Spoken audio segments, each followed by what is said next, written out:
नमस्कार friends, Odia tips RJLAXM को आपण को बहुत सारा स्वागत। आज आम जाना साधा सीधा खेचुड़ी प्रणाली विषय रे। साधा सीधा खेचुड़ी बनायापाई कौन कौन सब आवश्यक परिमाण दरकार प्रथमे जानिनेबा।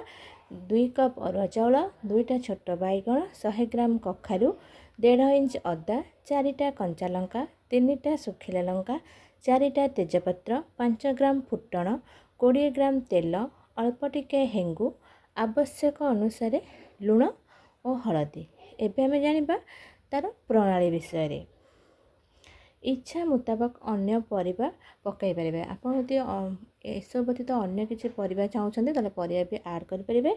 डाली चाउल परिमाण रे परिबा पकाइबे। मुग डाली को चाउल सहित मिसाई धोई नेबे।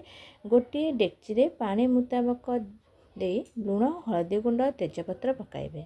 डाली चाउल को धोई से पकाइबे। डाली चाउल अधा सिझिला बेलू से कटा परिबा को पकाइबे। परिबा सिझी ताहा सहित मिसीजिब। से अदा को छेची लंका को चिरिकी पकाइबे।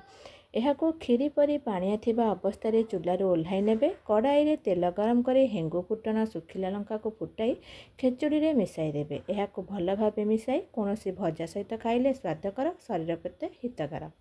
आपण मानकु रेसिपी प्रणाली किपरि लगिला आपण माने निश्चय आपण मतामत दे जणाइबे। पुणी देखा हेबो नेक्स्ट वीडियो रे। रहिली, जय जगन्नाथ।